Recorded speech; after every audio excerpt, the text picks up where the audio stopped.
So hi, everyone. I'll start now as we have people rolling in. I just want to welcome everyone and thank you all for joining us today here at our webinar. Intersecting Inequities in Family Court, a Trauma-Informed Critique. Before we begin, for those of you that are interested in listening to the presentation in French, we do have simultaneous translation available. So if you go down to the bottom of your screen, I think it's the bottom right-hand side, you'll see a little interpretation button, and you can click on that to listen to the presentation in French. And next slide.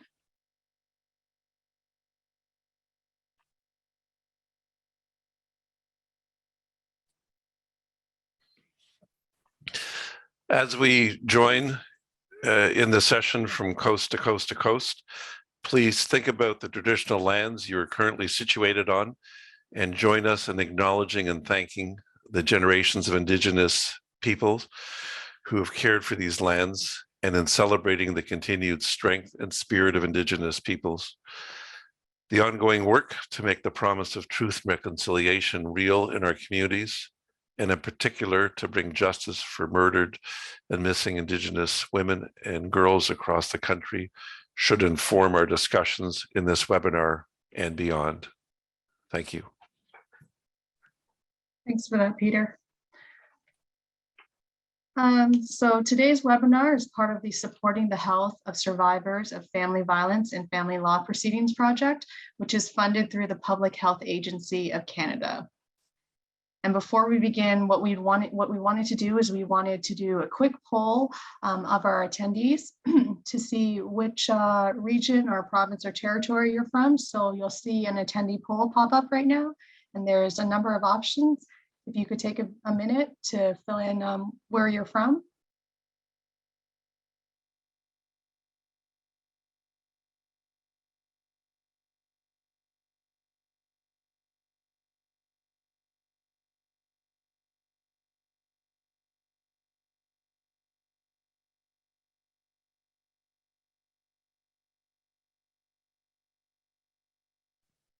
And also, if you scroll down on the poll, you'll see that there's a second question that we have for attendees, which is, what is your sector? So if you could just identify the sector that you primarily identify with.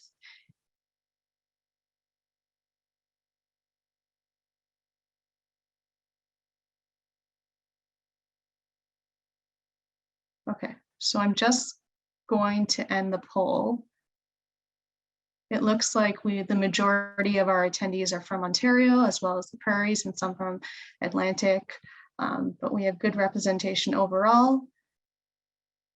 And also, in terms of the sector, we have lots of representation from law, social services, violence against women, which is great. So I'm just going to end the poll now. Okay. Perfect.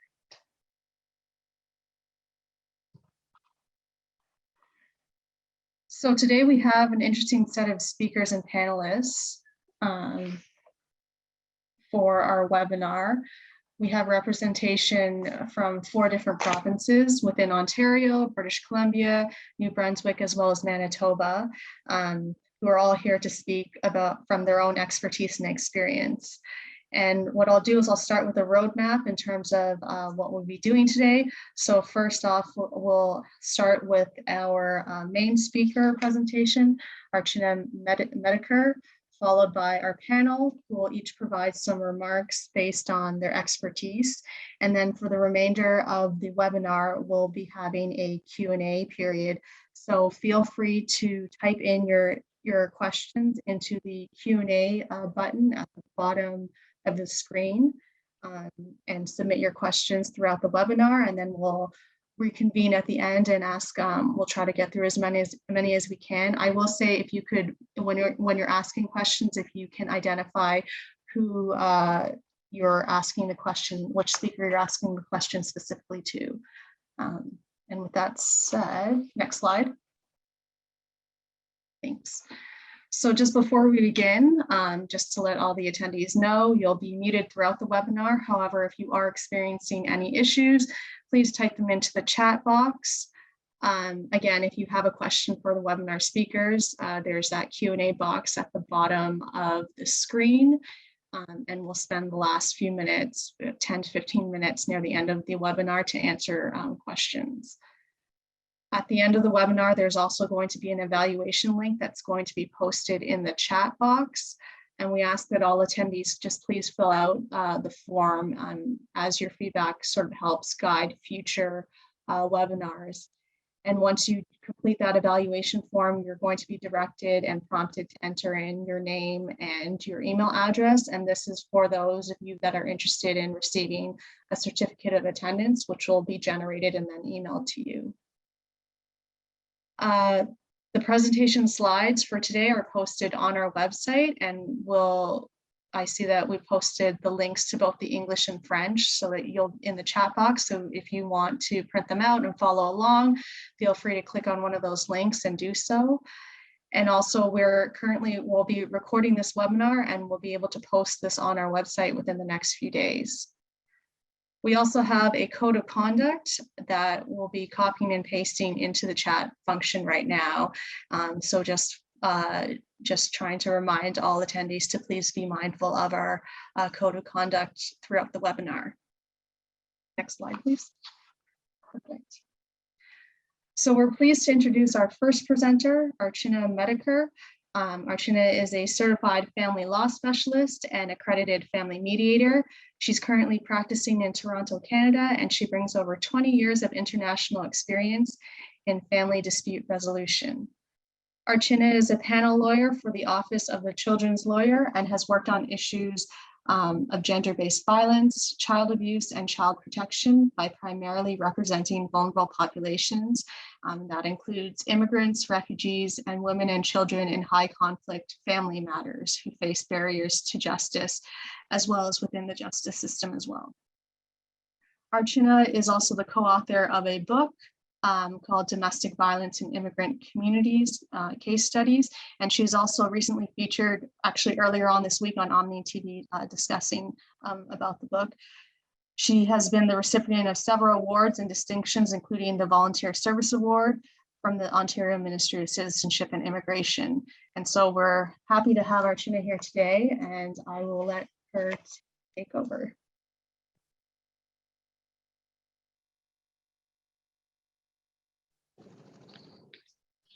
Thank you for that kind introduction. And I would like to start with thanking all of you for this wonderful opportunity to share my thoughts with you. We're all connected as a community of practice all across Canada. And as just the poll showed, across various sectors. And this is literally an enriching experience for me. So today I'll be focusing on the intersecting inequities in family court. I plan to speak for 40 minutes, and the slides have been shared with you. So before I begin, I would like to share that I stand before you with various identities as an internationally trained immigrant, woman, lawyer of color. And I'll share my thoughts from this intersecting identity with all of you. We know that everyone is different. Our life is shaped by our life experiences. And there is a unique way of viewing and resolving conflict in diverse population. When we deal with diverse communities, we need to develop almost a third eye to see beyond the ordinary so that we can effectively assist people in resolving conflict. Today, I'll explore if our family justice system is responding to the needs of survivors of family violence. And in a nutshell, I would like to start that I view violence as a practice of inequality, and it is a human rights issue. So as you can see, the agenda has 4 parts. So my presentation is divided in 4 segments. The 3 main takeaways for this presentation will be, number 1, as family justice professionals, we need to use intersectional and trauma-informed approach to resolve family dispute in diverse ethnocultural families. Secondly, I'll introduce a practice tool, holistic support model, which is developed by our research team for culturally informed interventions as you work with victims of domestic violence in immigrant communities.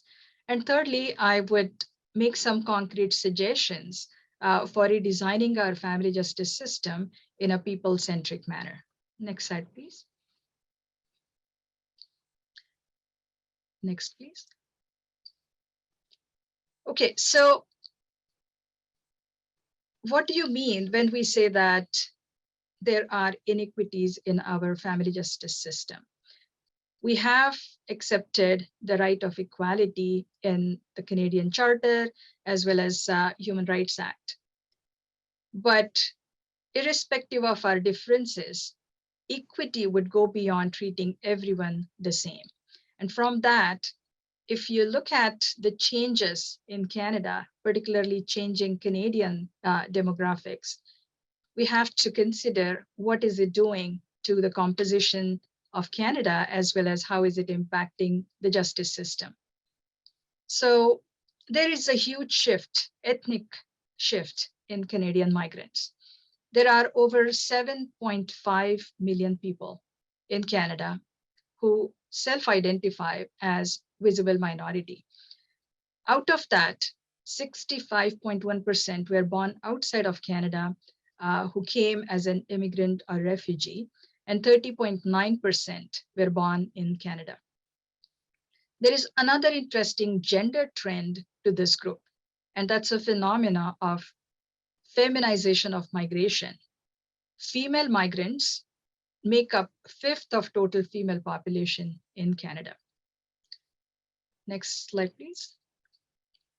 So if we need to understand the impact of settlement of these immigrants and refugees in Canada, I will speak from some of the research that we did with the newcomer immigrants, particularly focusing on experiences of women, and what are the vulnerabilities in situation for domestic violence from their perspective. Looking at it from the personal level, the experience of migration itself could be stressful. And the stress of settlement impacts people's parenting. People lose their traditional family supports, community supports upon migration.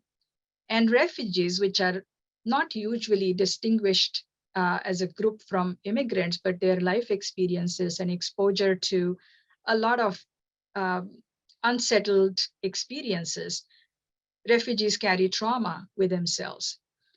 If we look at it from the systemic level, some well-meaning immigration policies might even reinforce the gender inequities for immigrant women.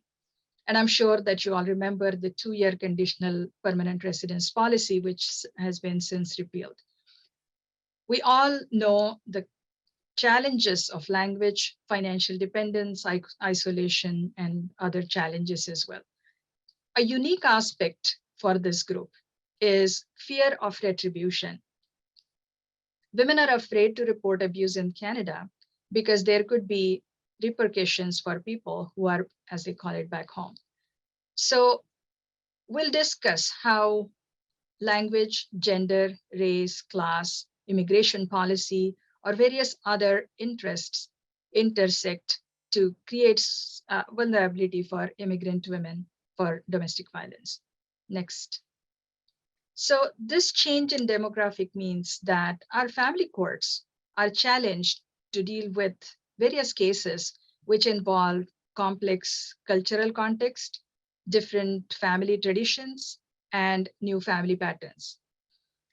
There was a recent research on South Asian immigrant women's mothering by Dr. Fizana Chase. Disclaimer, she's one of the co-researchers, but her doctoral research highlighted that the issues of religion are often meshed with culture, and child-rearing practices are prescribed by ancient religious texts in some of these communities.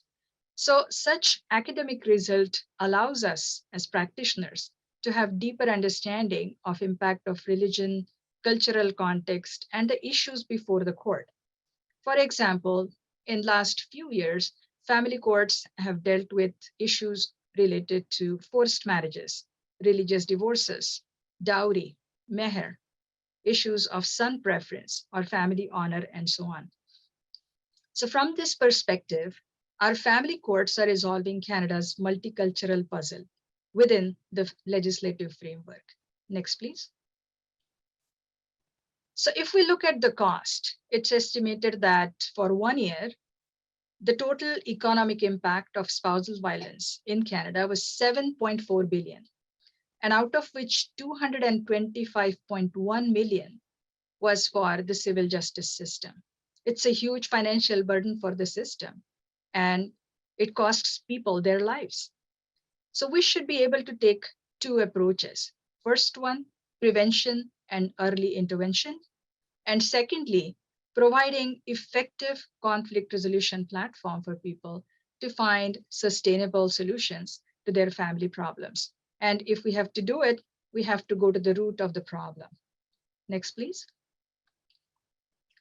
So the research that we did, our team wanted to study the issue of domestic violence in immigrant communities and learn about the unique vulnerabilities of immigrant women in family justice system. So we set up a research team, which was interdisciplinary. We broke down the silos and combined law and social work. And the team constituted practitioners and academics. So we started to study the real family court cases that I had represented in the last 15 years in Ontario. And we have created 15 case studies of immigrant women who had experienced domestic violence and who had interactions with family court system for resolving their issues. And we are grateful for their consent and participation. Our research used intersectional lens to understand experiences of domestic violence, and it is an educational free resource, and it is really appreciated by people since last 1 year because it's now been translated in 6 different languages and more than 8,000 people have used it. So you can see that the need for people to have such educational resource accessible online and free is really a lot. Next, please. I will be sharing some of the discussions which came about and some trends that were clear from the research. We have to recognize that religion could be central in lives of many immigrants. In ethnocultural communities, impact of family violence is complicated by cultural aspects. Our research team was invited by Women and Gender Equality Canada to provide an expert paper on this topic, which ultimately fed into the help toolkit, which has been recently released by the Department of Justice Canada. So looking at some of the threads from what we created through research and this research paper, we recognize that definition and understanding of domestic violence varies from community to community. Let's look at South Asians. We have much in common, but it's not a homogeneous group.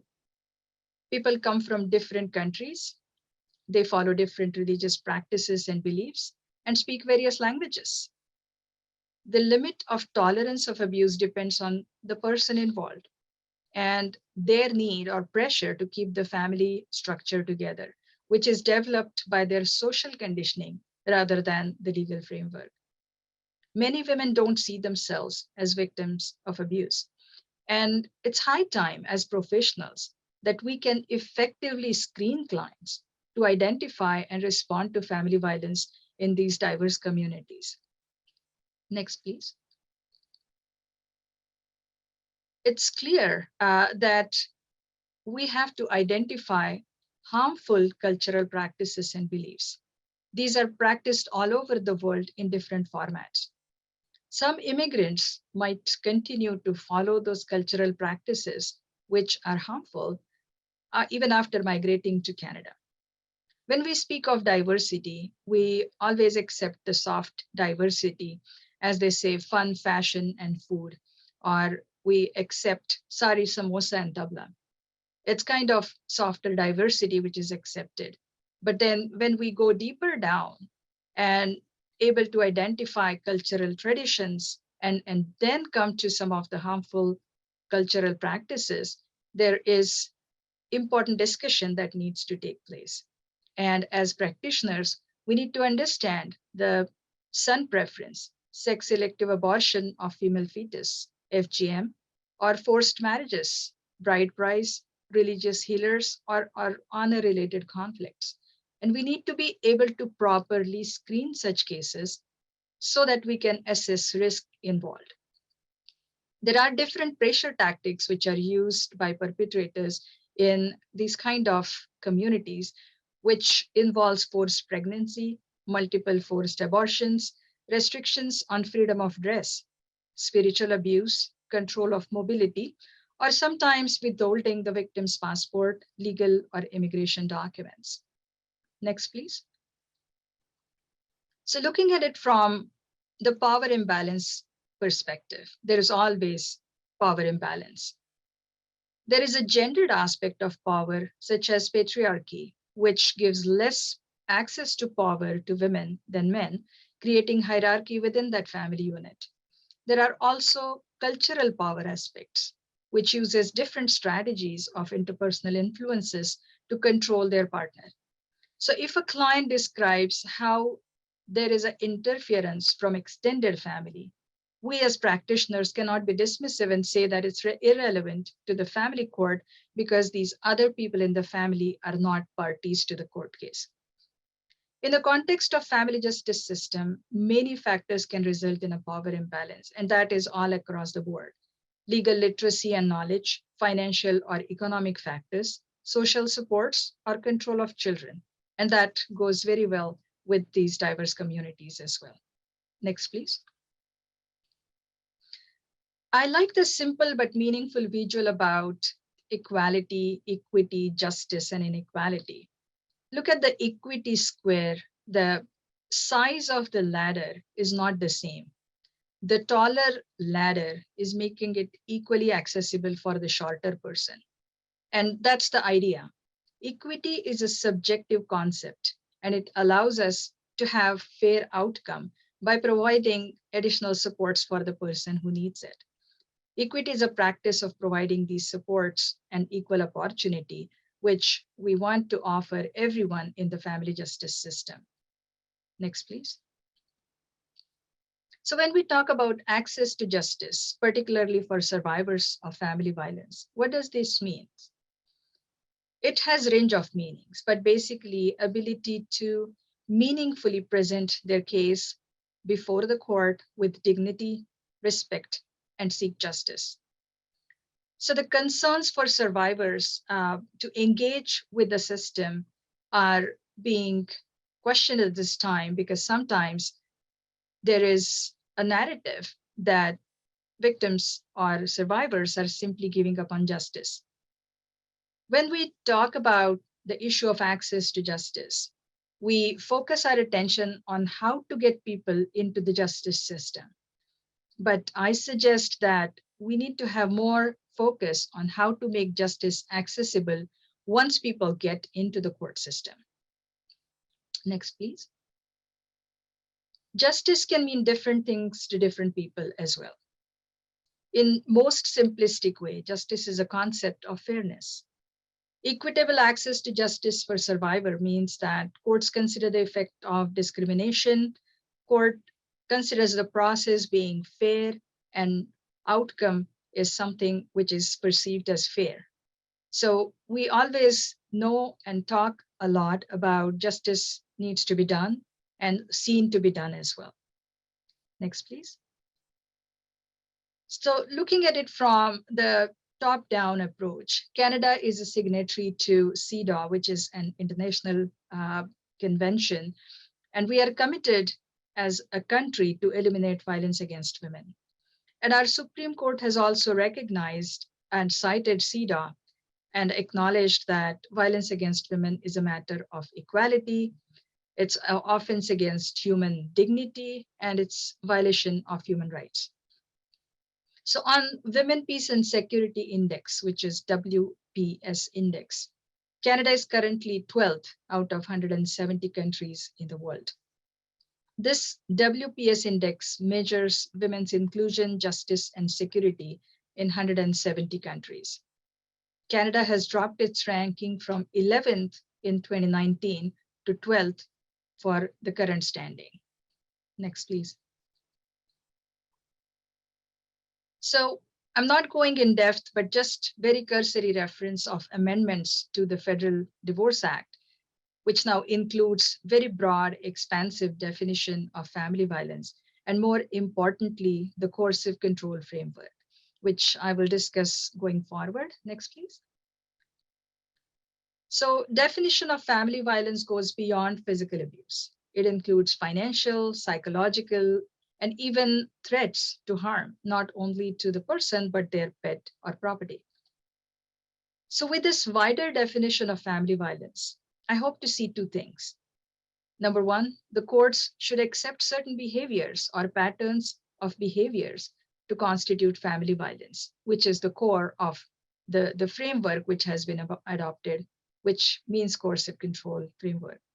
And secondly, there is a mandatory requirement for finding of family violence, which would make more judgment focused on the reasons given by judges for finding of family violence.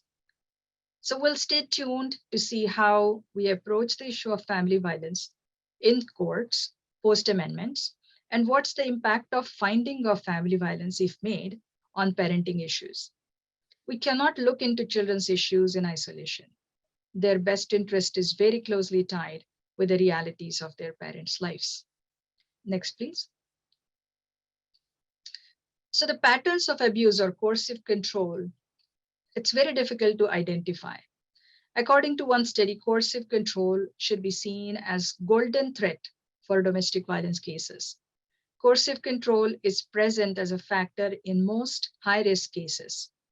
Many research studies have suggested that in cases involving coercive control, rate of lethality is higher than other forms of abuse.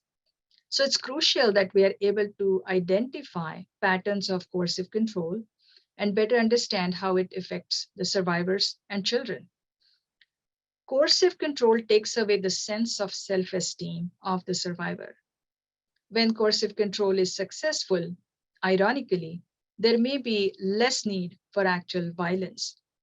So we have to be mindful of cases where there is no prior involvement of either police or children's aid. But if that is not present, we cannot assume that the relationship was not abusive. These types of cases are the most challenging ones to represent in the court. Next, please. So approaching to the second part of my presentation, let's look at why do we need to use intersectional lens and trauma-informed approach while working with the survivors of family violence. Next, please. So as a practitioner, we cannot have a simplistic or monolithic view. Society does not treat everyone the same. This is where the intersectional lens is very useful. There are intersectional aspects of each person's identity that defines their privileges or obstacles that they're going to face. It could be due to many factors such as race, gender, sexual orientation, but the intersectional lens allows us to use effectively how we understand the trauma that the client has experienced and how to best serve them. Next, please. Legal scholar Kimberly Crenshaw coined the term intersectionality. We all know that, but it's sometimes important that we specifically acknowledge that.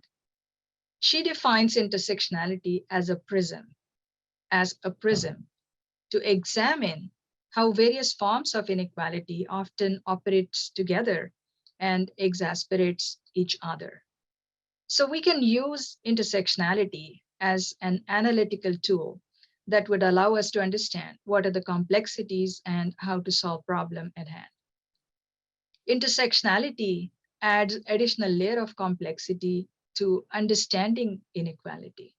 because we know that inequality is rarely caused by a single factor. Next, please. We all think that parties in family court are on the same level playing field, but they are not. People's lives, their identities are generally shaped by many factors in diverse and mutually influencing ways.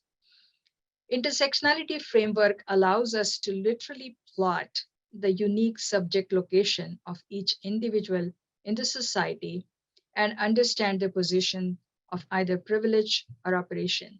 And in the context of family, the impact of society, culture, and religion as well.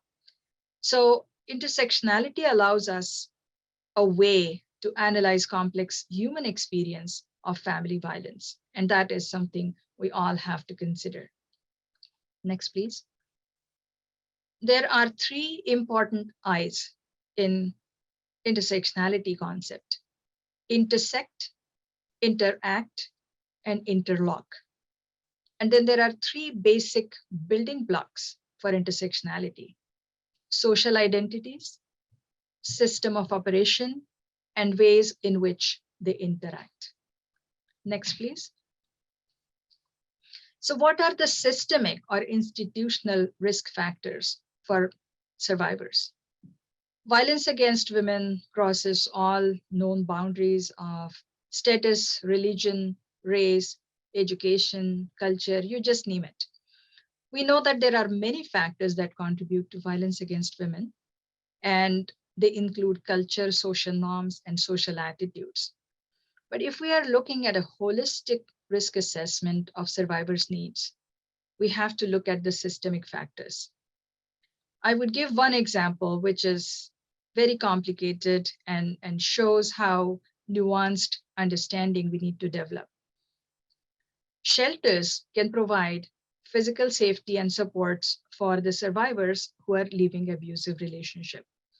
But in some cultures, leaving home also implies they're leaving the extended family or their community. There is a huge stigma for leaving home, and there is a huge stigma associated with staying at a shelter.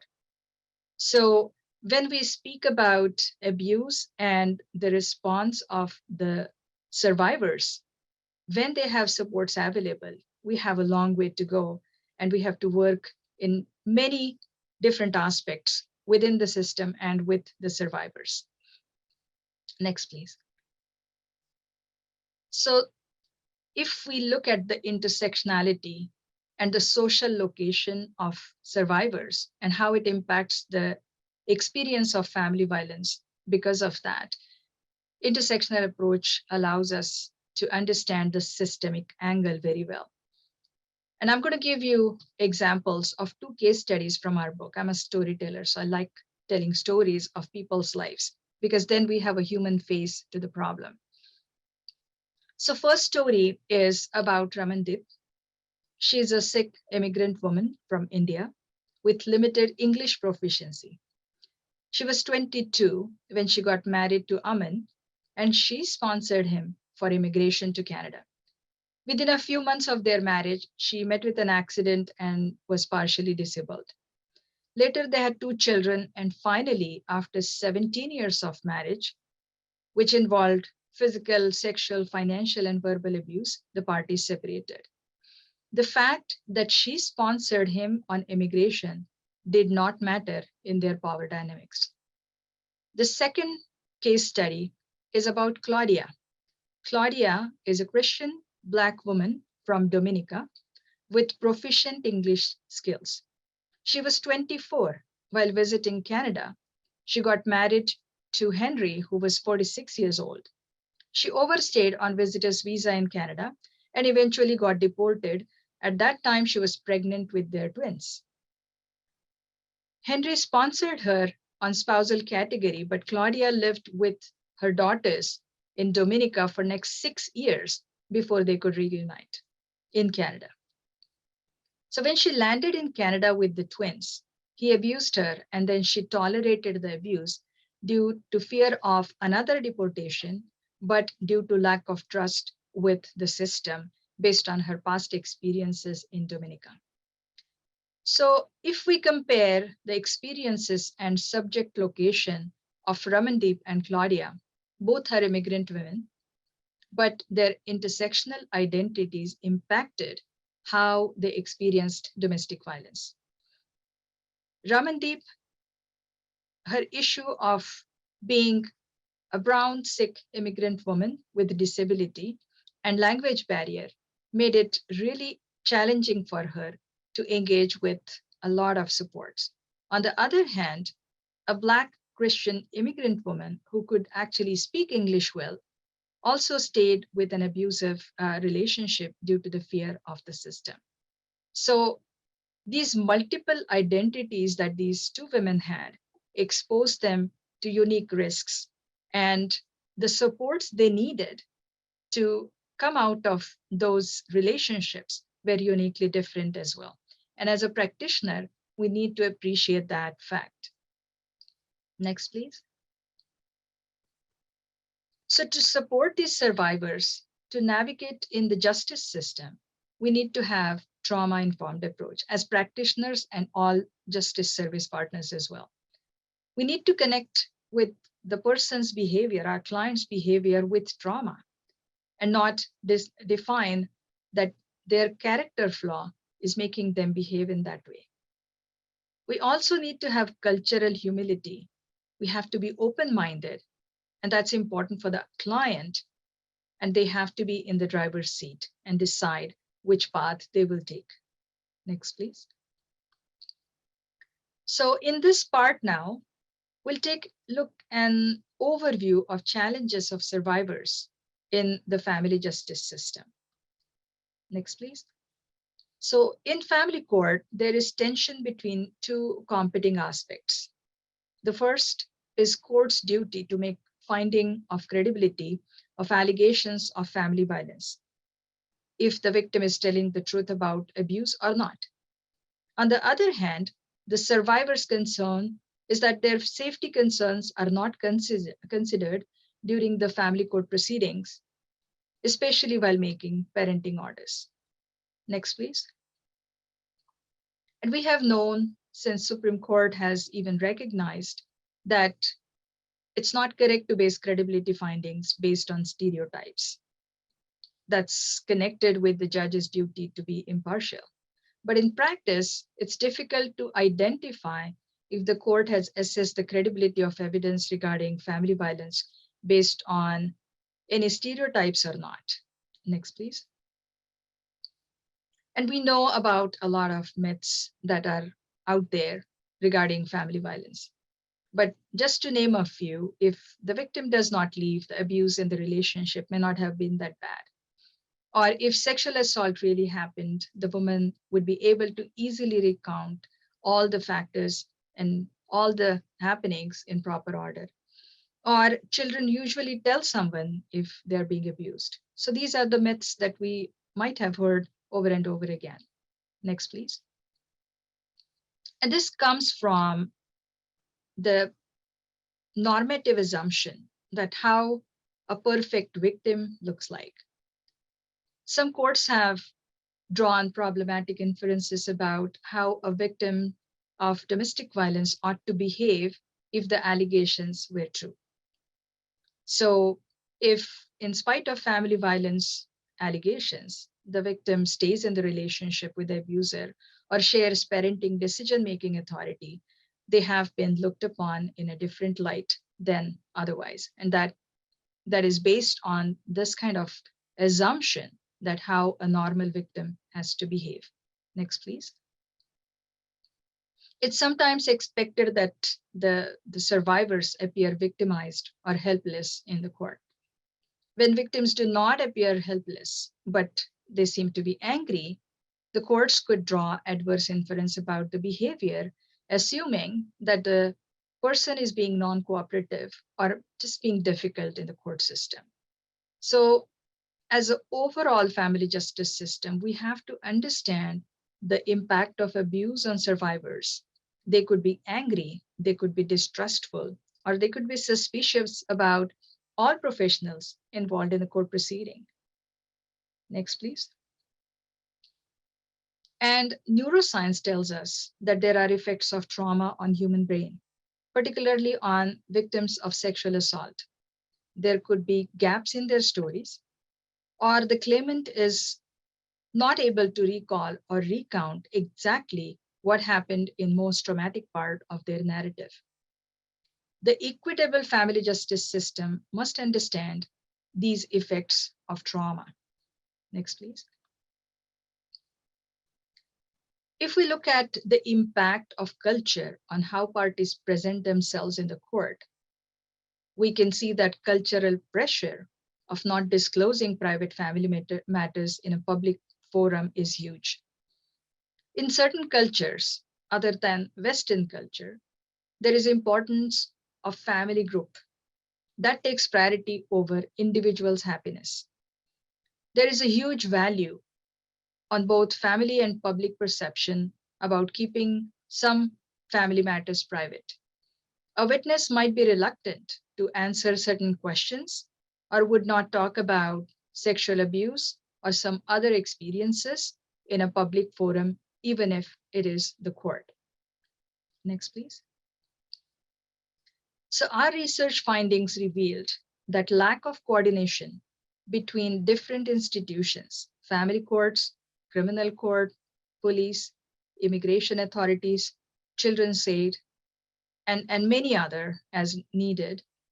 While providing services, if they do not coordinate, it can increase risk of harm for the survivors. Next, please. So we have developed this holistic support model. It has 3 layers of support. If you look at the individual support in the innermost circle, there are various types of supports that the survivor would need at the core of the support system. It is then surrounded by the second layer of community levels of supports. And then thirdly, the outer circle of structural or institutional transformation, which includes justice sector and reform. Next, please. So during our research study on immigrant women, another pattern emerged that when the children were not the targets of abuse, even witnessing the abuse put the children at risk. This led to our current research project, which is examining the impacts of experiencing or witnessing domestic violence in childhood from the perspectives of racialized immigrant youth. Next, please. This is the last part of my presentation where I'll discuss some suggestions for redesigning of our family justice system and how this holistic support model could be incorporated in the system. Next, please. So our adversarial system is based on assumption that the parties understand the complex and nuanced rules governing the presentation of the case and are capable of presenting best evidence. But that's not always true because people face a lot of challenges. One example is in one of the cases, the wife's brother was married to her husband's sister. When the parties separated and the brother did not attend the court as a witness for trial, the court drew adverse inference against the wife for not bringing her brother as a witness. So there are some cultural and other complicated nuances that are involved in resolving disputes and presenting evidence to the court. Next, please. So how do we redesign our dispute system, which is more equitable and humane? Next, please. So the simplistic approach for this, which is quite a heavy task, is to consider the human-centric approach and integrate the needs of people who are in the system with the aid of technology in our justice system. Next, please. So here I'm making some concrete recommendations. Our court system should have early screening, early identification, and early intervention for assessing the high conflict disputes, including parental conflicts. Screening sounds so obviously important.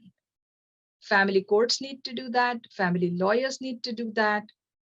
And family lawyers should have mandatory family violence training, which is not currently required in Ontario, at least. So we need to have the screening component introduced at every level of family justice system and train every person who is part of it. These high conflict families should be streamed into a specialized expedited court process. The parenting cases should be offered specific court-connected service supports, which are designed to improve outcome for children. And these cases should be case managed by the same judge who specializes in family law. Next, please. These are the two tools as an example that parties, the professionals can use to screen effectively for family violence. One is recently released help guide by Department of Justice.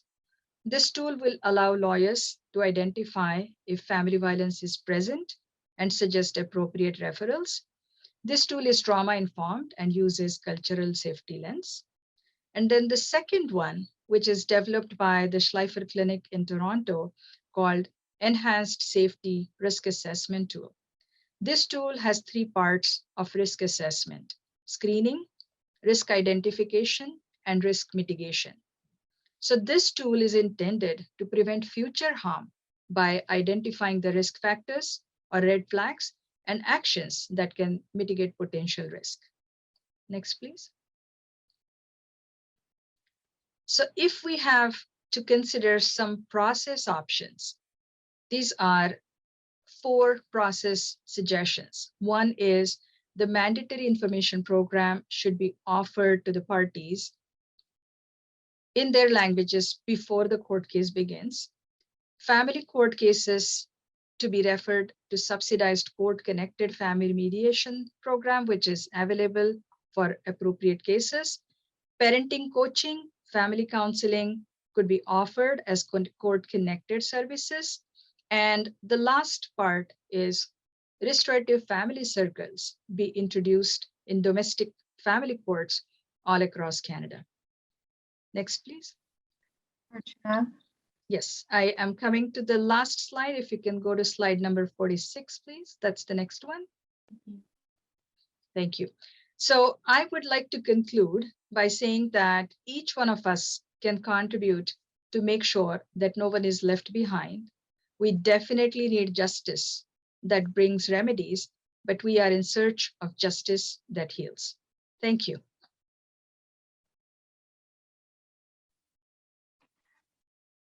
Thanks so much, Archana. That was an excellent presentation, and you raised some really interesting points, and I can already see that there are a number of questions in the Q&A box in relation to your presentation. So we really appreciate you coming to speak to us today. Again, before we move on to our panel speakers, I just wanted to remind you that you can submit your questions in the Q&A. Please indicate who your question is directed towards, and we'll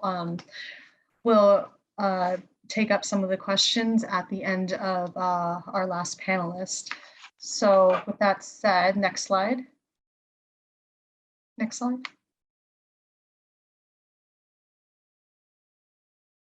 Next slide. Thank you. So our next panelist is, her name is Lee, and she's a survivor from Manitoba who will be sharing her experience with us today. Given her experiences, Lee will be participating through audio only, which will really give us a chance to focus and listen in on her experiences and reflections. So Lee, we're really looking forward to hearing about your intersecting experiences as it relates to the family court. So I'll let you take over.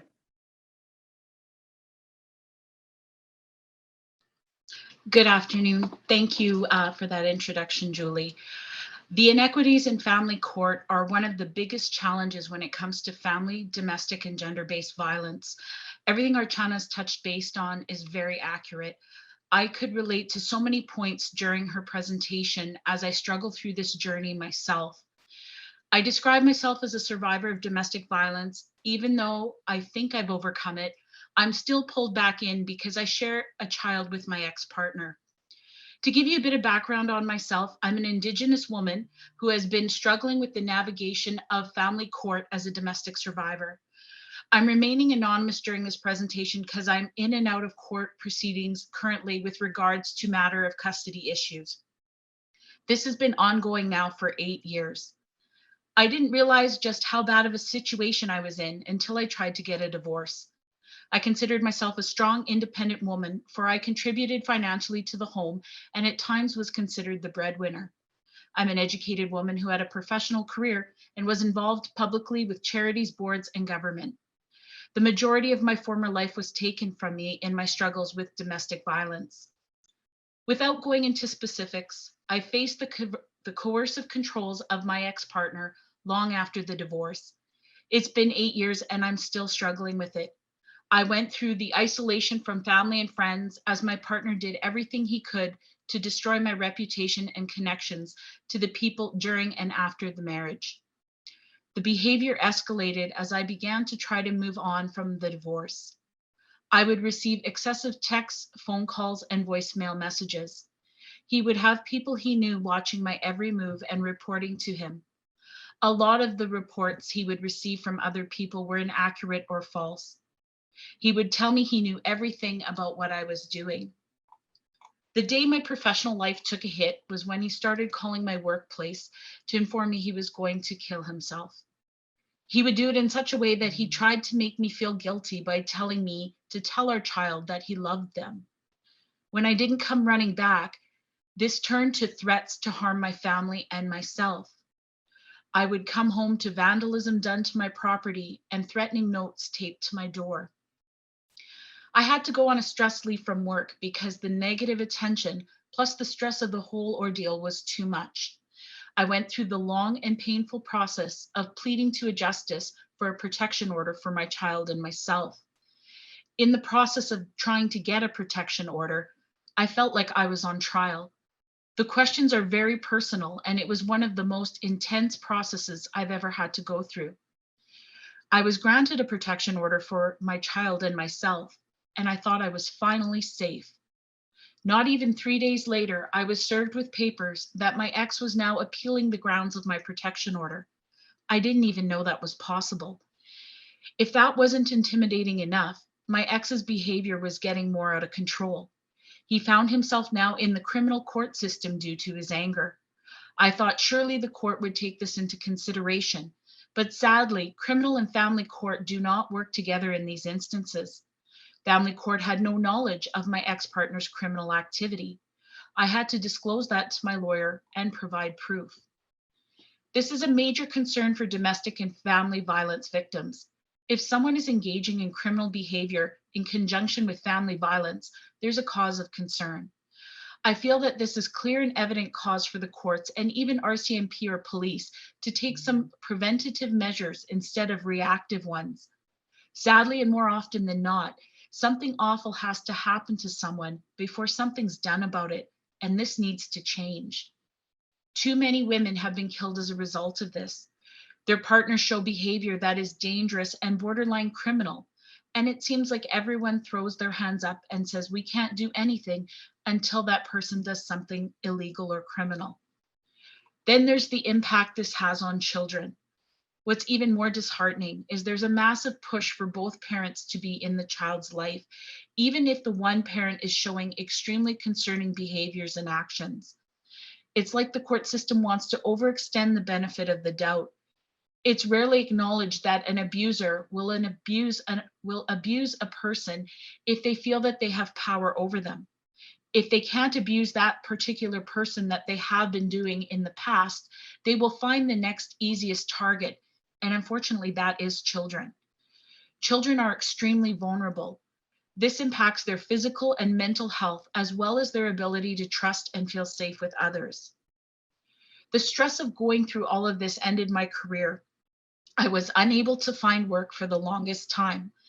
When I entered the workforce, while my situation was continuing through court, I was met with failure. I took a basic clerical job, but due to the court proceedings requesting my presence and then constantly being remanded, I was missing at least 1 day of work a week for several weeks. I knew it was starting to look bad, so in confidence, I disclosed my situation and provided a copy of my protection order to my employer. The next day, as I went to work, I was met at the door and I was terminated with my belongings in a garbage bag. When I asked why, I was told I needed to get my life in order. It was the first and only time that I was ever terminated from a job. Since I was still under probation for the position, the employer got away with the termination. The cost of defending my protection order was too great. I was already in it for over $14,000. I struggled in obtaining credit and loans, even a mortgage after parting ways with my ex-partner. No matter what my potential income could be or what it was never enough to qualify. I reached out to Legal Aid Manitoba, and that was worse. I was denied access to the program, but I could qualify for a program where they would set me up with a reduced legal fee payment plan for $700 a month and put a lien on my home. That fee is almost double what I was paying in a mortgage, and I couldn't bear to put the home I provide for my child at risk by having a lien on it. It felt like another noose around my neck. I tried appealing their decision on the basis of my income being reduced, but I was met with no success. As a single mother, I couldn't go further, so I had no choice but to accept dropping my protection order for a revised order under the Domestic Violence and Stalking Act. My ex-partner is granted visitation of the child. However, I had to supervise those visits because there are no neutral options for a third party to do it. To make matters worse, I live in a rural setting and there are no organizations other than Child and Family Services who can often supervise visitation. As an Indigenous person, the last thing I want is the involvement of CFS with my child for many given reasons. As a result, I now have to supervise the visits with my ex in order to ensure the safety of our child. I keep telling myself that I'm doing this for my child. The frustrating part is that the court didn't appoint any counseling or rehabilitative methods for my ex-partner to participate in to better himself. Clearly, there was a cause for concern. However, there's nothing to address the issue and try to correct the behavior. Over the next couple of years, the coercive behavior has continued. I received threats from my ex-partner to take me to court if I don't do what he wants in terms of the visits. He tries to use manipulation and lies to control how things will go.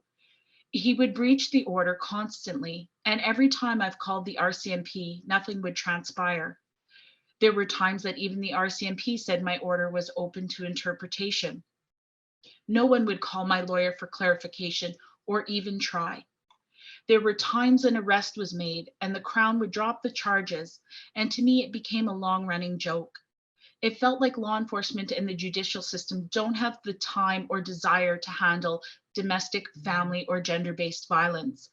It leaves victims feeling very defenseless and that no one will take them seriously.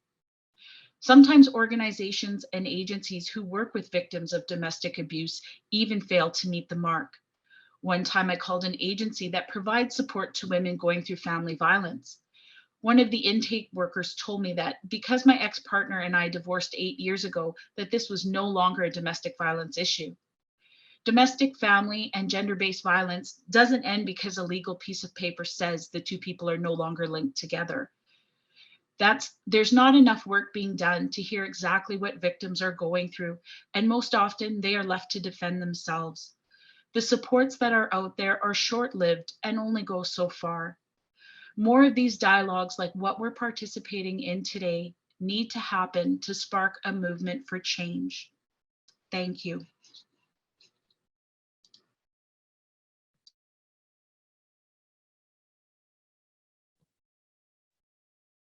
Thanks so much, Lee, for your sharing your thoughts and your experiences. It was extremely powerful, and I'm sure we're going to have lots of questions in relation to what you've just spoke about. Again, For those of you that are interested, we have a Q&A box where you can post questions. Just please reiterate who you're posting the question to, and then at the end we can reconvene and follow up on those questions. So our next presenter that we have here for our panel is Komaljit Lihal. She received her law degree from the University of British Columbia and was called to the bar in 1990. She also opened up her own firm in 1992, Lihal Law Corporation in British Columbia, and she continues to operate a successful practice with a focus on immigration law. She's both a certified civil and family mediator and is also a qualified arbitrator. She is also an active member on various committees for the Canadian Bar Association, and she's also the chair on the board of directors for Options Community Services Society, which is a nonprofit organization. So I'd like to welcome Komaljit, and we're looking forward to hearing what you have to say. Thank you. Thank you for having me here today. I wanted to start by acknowledging and commending Archana for all the great work that she's done in highlighting the experiences of immigrant women fleeing violence. I'd also like to thank Lee for sharing her lived experiences as a survivor. And I also want to start by saying that I am in agreement with Archana that domestic violence is a human rights concern. It occurs disproportionately against women. During the pandemic, at least in BC where I am, it was reported in 2020 that there was a 300% increase in domestic violence incidents. More recently, I've heard the statistics are up to 500%. So we have an epidemic within a pandemic. These numbers are very concerning, and the work done by Archana and the advocacy of individuals such as Lee is crucial for us to understand intersectionality, how this plays a critical role in women trying to access justice when fleeing a relationship of violence. I'd like to share my knowledge regarding the barriers that immigrant women face. I am not a family lawyer. I practice primarily immigration law, and it's from that vantage point that I'm sharing information today. Myself, I've been involved since about 2002 in the anti-violence sector, working with an organization, an umbrella organization in British Columbia called Ending Violence Association of BC, and with them advocating and doing research with respect to immigrant women, refugee, and non-status women. Specifically in 2009, I was involved as a supervising lawyer in a 3-year project entitled the Immigrant Women's Project.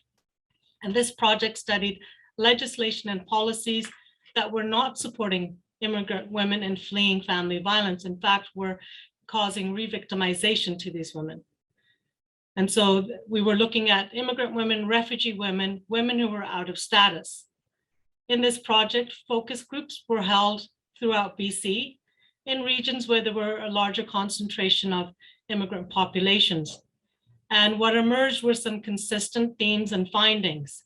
And some of them Archana has already touched upon, such as immigrant women experience isolation. And that's not just in terms of geographical and being in a remote setting, but not having family support in the country, being isolated, cultural aspects and nuances that impacted their ability to escape violence. For example, being part of a culture where divorce was not looked upon as a outcome that would be regarded favorably. It would bring dishonor, family members getting involved to try and repair the relationship. So these cultural dynamics played a factor in whether a woman was able to step out of the abusive relationship. And then language barriers. Many of these women did not speak English. This impacted their ability to know what their rights were, what their remedies were, what their resources were for them.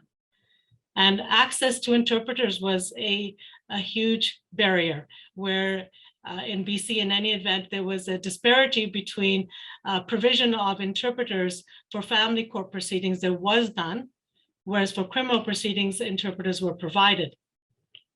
And what was troubling in some of the focus group findings was that for women, immigrant women that were actually in more remote areas, it was family members that were acting as interpreters. So you can imagine how a narrative unfolded when family members who are related to the abusive partner are interpreting on behalf of the abused woman. So there were a number of these sorts of barriers that made it challenging for women to leave an abusive relationship.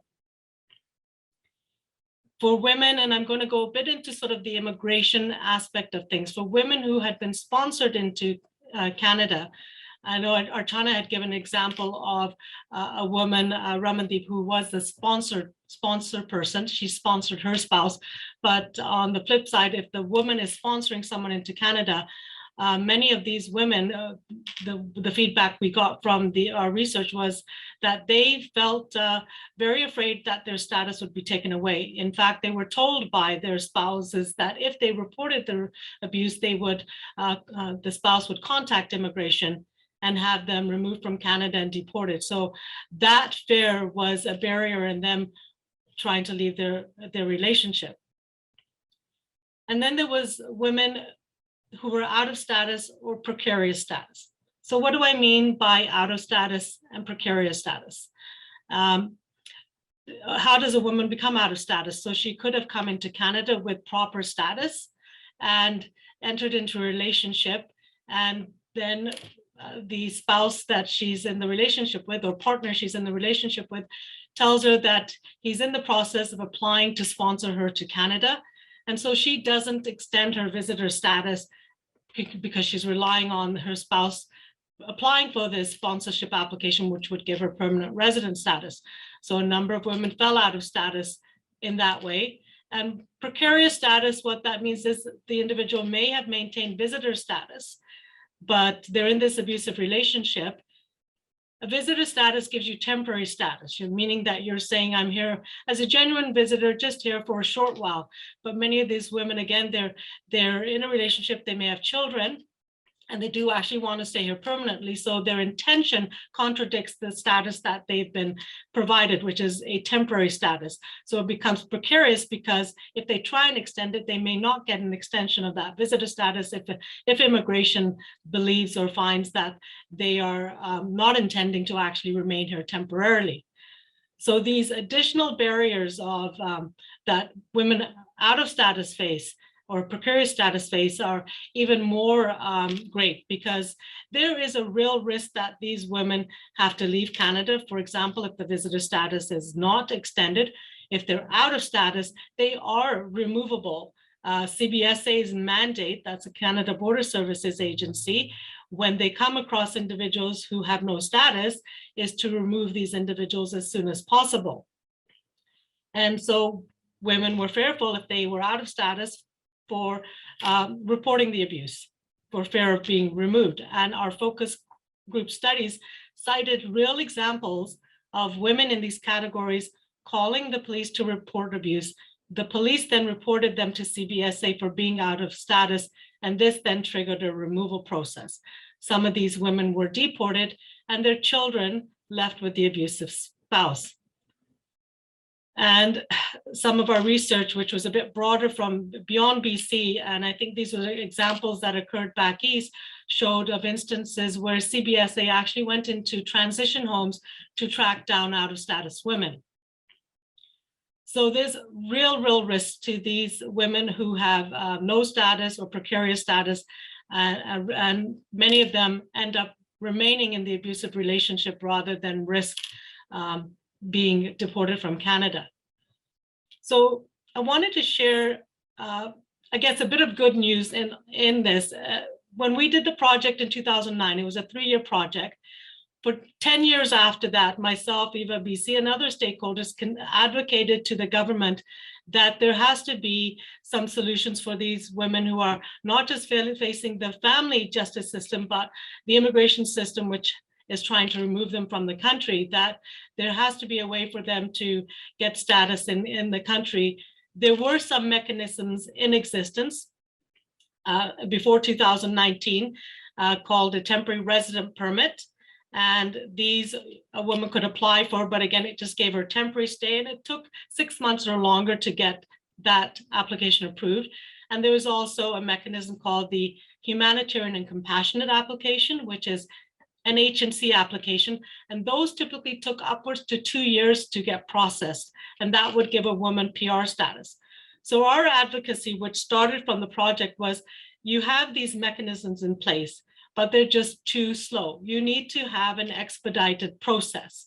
So we're not asking you to reinvent it. We wanted them to code these processes for fast tracking. I'll give you an example. For immigration, there's an economic category where people can try and immigrate to Canada on an economic basis that they're bringing in business and skills that Canada needs. And the provinces can be involved in that, in endorsing of expedited process.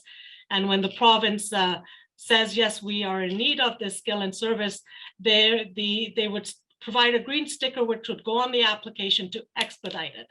So we advocated, put a sticker on these files where there's safety of women involved and fast track it, find a different color. So they said, well, instead of a sticker, is there anything else you would suggest? So my personal contribution was a coding, which is the family violence. FV coding is now going on all TRP files and H&C applications that are involving immigrant women fleeing violence. And I can report now that the agencies, which used to take upwards to 2 years, are now being done within a first stage approval within a matter of months. So it took 10 years, but we were able to improve that aspect for immigrant women fleeing violence. But it's still, unless the woman knows about this process, unless she has someone that tells her that this process is there, she may still be removable if she doesn't engage these processes. And that's where what Archana is saying, and I think what Leah has highlighted, is important that these systems, these various systems that we have women navigate through, are coordinated. They're not just dealing with the family justice system.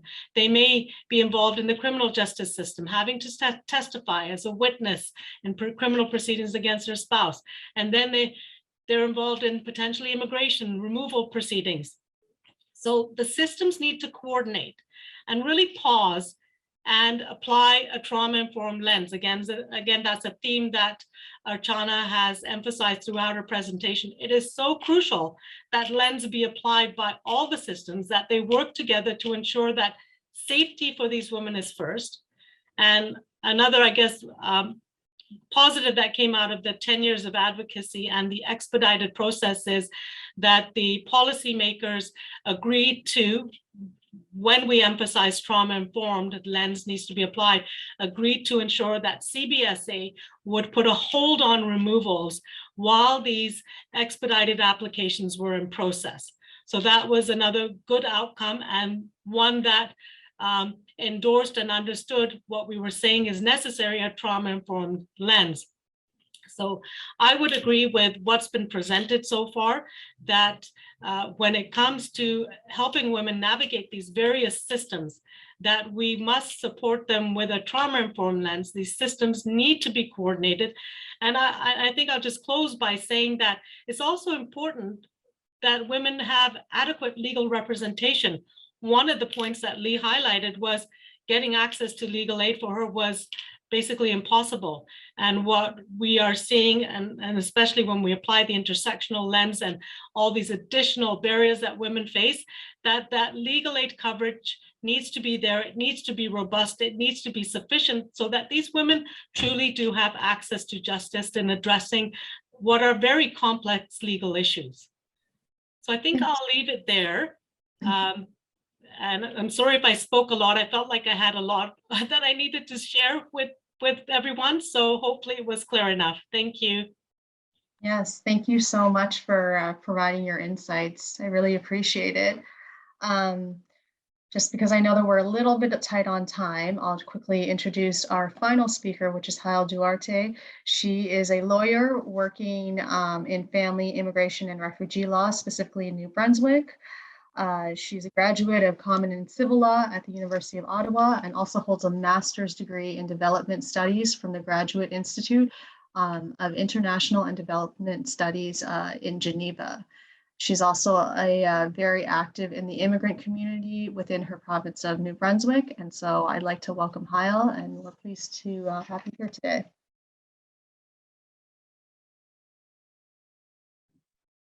Thank you, Julie. Well, I have some comments. As you said, I work family and immigration law, so I have some comments from my practice. For starters, in New Brunswick, there is a few population of immigrants, but this is growing because, well, New Brunswick is also inviting for more immigrants as part of their strategies. I don't see, have you seen me? I'm not seeing you. Okay, I'm going to continue. Yes, we do see you. Okay, good.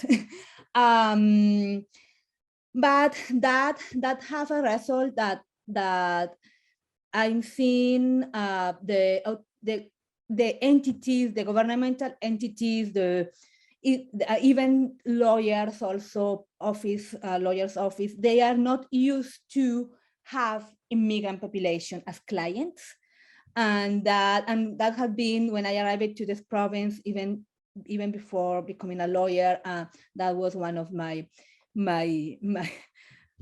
understanding, because I had to explain many things and had to advocate many basic things, like this person is just need to translate an interpreter. It's not that she's or him are have problems is for communicating. The basic problem is an interpreter, and that leads also at the lack of budget. And we were talking about, I think, about that, the lack of budget for interpreters. And we have been, since the different organizations, we have been advocating for that. There is a really problem about that here in New Brunswick. But also, now that I became a lawyer and I started working in family law, I have been also facing, in a way, it's good for my practice, because we notice that sometimes lawyers, when a person call to a law office or to any other office and they have an accent, the receptionist got afraid and they don't know what to do because this person have an accent and I don't know how to communicate. And that is a problem for access to justice. So at the office where I work, the majority of our clients are immigrants at this moment, even in family, notary services, and immigration, of course. But because we are not afraid of accents. It's basically, that is our first, as far as started. And we also have the staff is also have accents too. So, and that has been challenging also at the court, and also that has been interesting for the court also. I remember one day I entered to court, and it was a criminal matter, and he was my assistant, but they thought it was my client because he is not white, and he's a male, and also with my assistant, but I'm an immigrant woman with a male assistant, also immigrant. So that was weird to understand that he was a legal assistant and not a client for a criminal matter. So that is just to show how this is not evident and how that can impact also the service for the person. I also remember I had a client who her first language is not English, and when I was talking to the other lawyer, I was explaining to him that we were having a little bit of time because we were translating her journal, and he was surprised. Yeah, she has a bachelor degree in English, but he was surprised why the journal is not in English. Well, because it's an intimate journal, and I had to tell him my first language is not English neither. My first language is Spanish, and I will never write an intimate journal in another language than Spanish. And I speak French and I speak English, but my intimate journal will be in Spanish because it's intimate. So, well, so that is, so first identification, there is a big gap in cross-cultural education in the province for the legal profession, for the entities to be even for, and I see that sometimes for the receptionists and for the people who do the intakes for any service in the province. Other thing, I'm looking at the presentation and made me to think is about what could be offensive. And it's difficult talking with my clients who are cultural diverse. Many things can be offensive that is difficult to show to the court that it is an offense. For example, she told me he didn't eat what I cooked when we were living together, and that was really offensive to her because, and I understood her. I was also raised, well, I'm Colombian, and as a woman, I was raised to be the cooker, the cook at home, and that is my way to show love because in a way I was raised that way, and I feel really good when someone eats and smile when someone eat what they cooked and smile. And also it's an offense if that person don't eat what they cooked. So, but, and she was taken, and I understood her that point. I understood her when she was saying he criticized that I didn't send the children with all all their belongings, but I was doing it. I'm a good mother. He's saying I'm a bad mother. But if I see the proof, and when I was saying, and I asked her, so send me that text messages when he's saying that he's been offensive, and without the context and without all this explanation, and if I show as a lawyer the text message, he's being respectful, and it's really difficult, and so I have to do a lot of explanation to show a judge that is offensive. So I find really difficult to show and to show that cultural nonsense to a judge and of course being affected.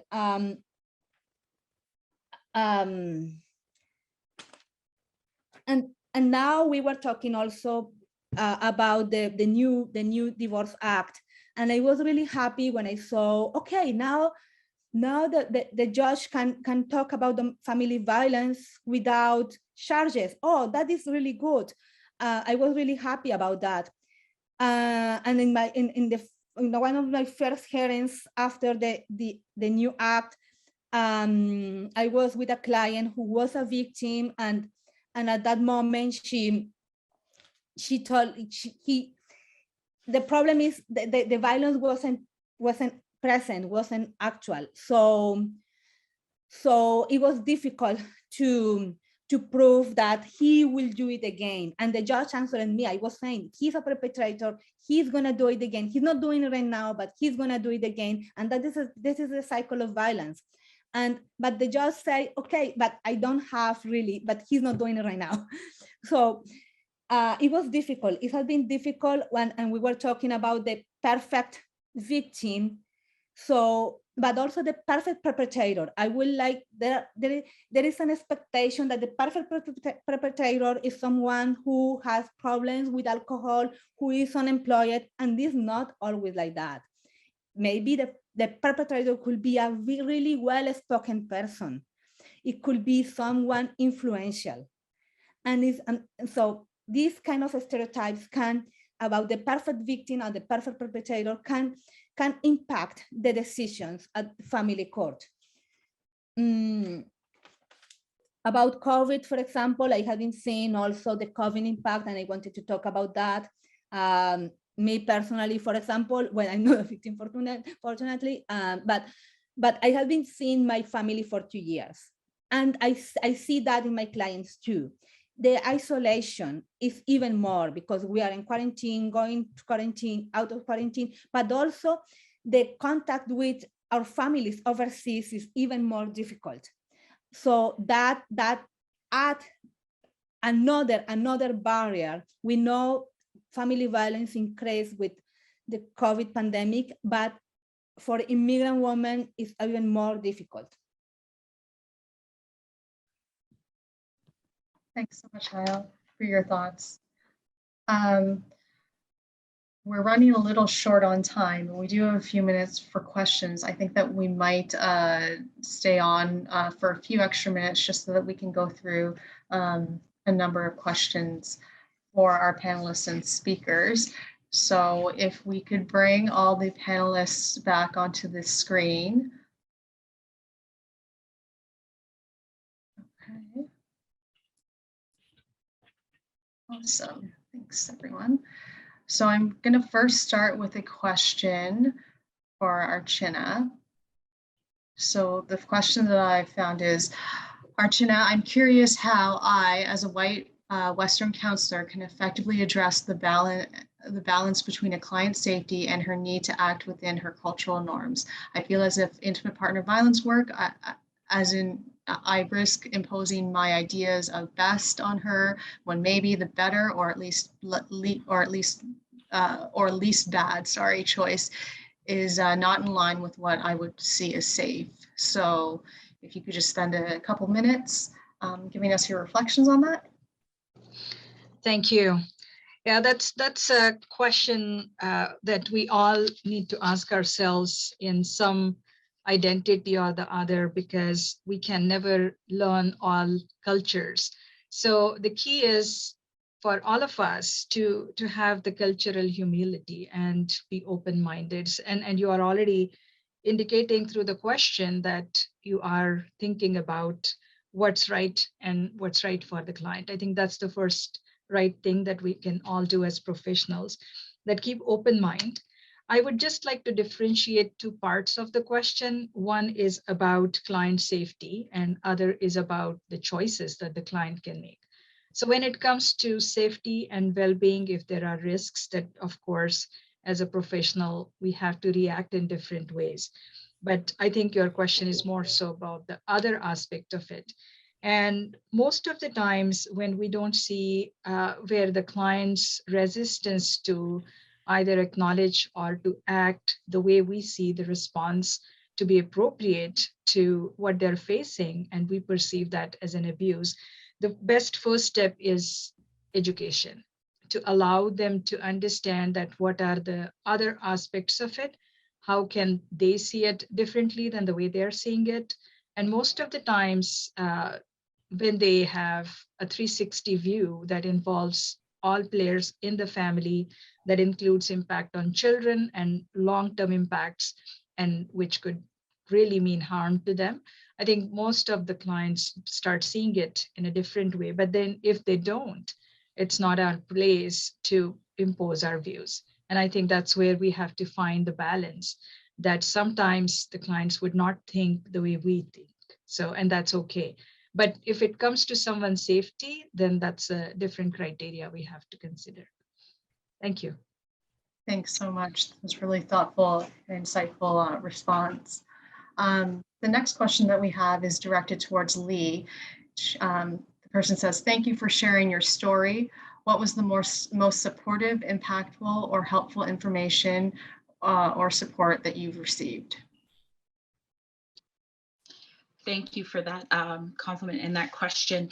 I try to scan quickly through my mind because I did reach out to so many organizations, both in our main, capital city, Winnipeg, and surrounding areas. And I really struggled to find consistent and very helpful information to my situation, because all situations aren't the same. The best piece of advice I actually did receive was from another domestic abuse survivor. And basically it was to the effect of, you have to advocate for yourself and your child. And what she meant by that was, you have to talk about it. You have to make sure your lawyer knows, your friends, your family, you have to make sure everybody knows. And in that sense, she also really encouraged me to no longer have any kind of dialogue in person with my ex-partner. So everything now is in written communication.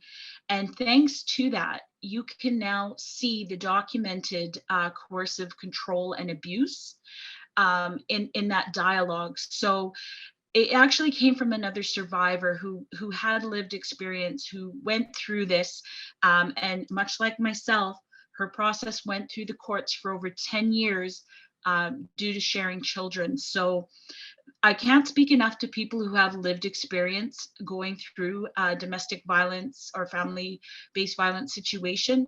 Our stories are unique, but the commonality is still the main thread. There's all the components are there, and our experience in sharing with others is going to help survivors get through it the best. So that would be the best information and advice I've received. Thanks so much, Lee. We really appreciate you sharing your insights throughout. And so next I'll turn to Kamaljit. So it's more of a remark and asking you to expand upon. So CBSA discretion needs to be trauma informed. There's a large discrepancy in CBSA officers' use of discretion. Can you expand upon your thoughts about that? Yeah, I would start by saying, yes, I do agree. CBSA has a lot of discretion and a lot of power. I think they're one of the only organizations for which there is no civil oversight committee or body to review the decisions that they're making. In particular, on the work that I was involved in, like I said, I was happy to report, though, that the policy people were able to I guess, put in writing somewhere to recommend to CBSA officers that you do have to put a hold on any removal process of any out-of-status woman pending the outcome of these applications, the expedited TRP and the agency applications. Otherwise, you have to be mindful also that the law, the Immigration and Refugee Protection Act, mandates CBSA to remove when there's an enforceable removal order. That is the law. And you can take measures to try and get a deferral or try and get a stay of removal in federal court, but those are not easy steps to undertake on behalf of someone. And again, you would need proper legal representation. But like I said, I'll take every little bit I can get. Right now, I'm just content with the fact that for these particular subset of vulnerable women, that there is a pause on the removal while their applications are in process. Perfect, thanks. Not sure if anyone else has anything that they want to expand upon with respect to that comment. No? Okay, so I'll just move on to another question. This question was put forward to all the panelists. It was, are any of the panelists involved in offering training to judges in this area? And I will start with Heil. So if there is training for judges in New Brunswick? Or if you're involved in any type of training based on some of the comments that you had made.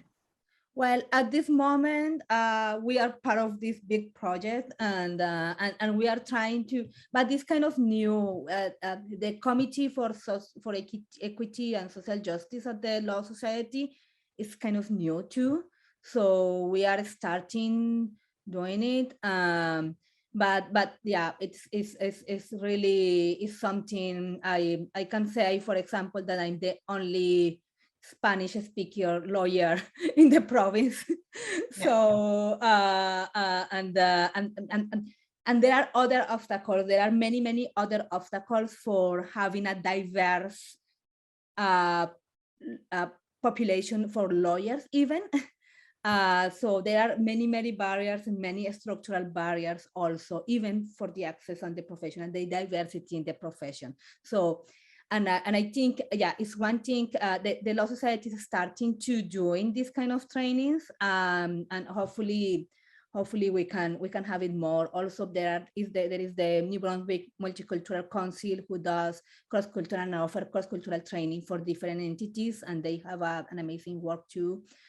But as I said, I think also it's a question of budget, because, for example, someone was suggesting about a company who can do interpretation by phone, but if the entity don't have the budget already, and they say we don't need it because there is no need. Yes, there is a need.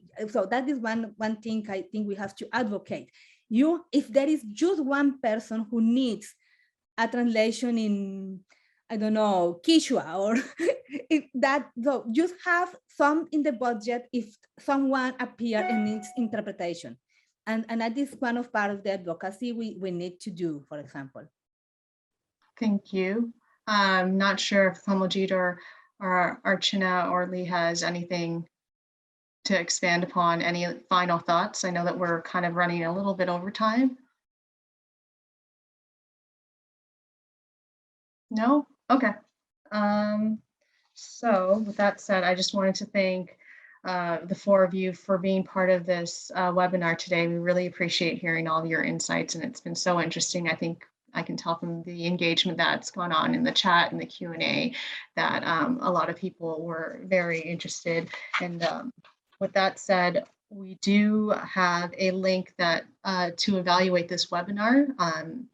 It'll be posted in the chat, and we ask that you take the time, all the attendees take the time to fill out the evaluation. Again, I'd really like to thank our speakers for attending today.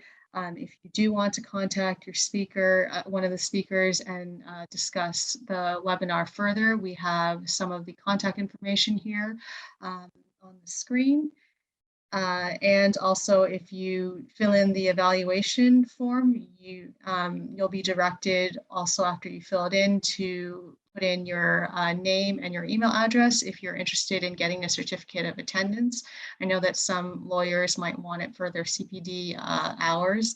And yeah, so again, we'll make this recording available on our website in the next few days. That's www.fbfl-bfdf.ca. And yeah, thank you everyone for attending.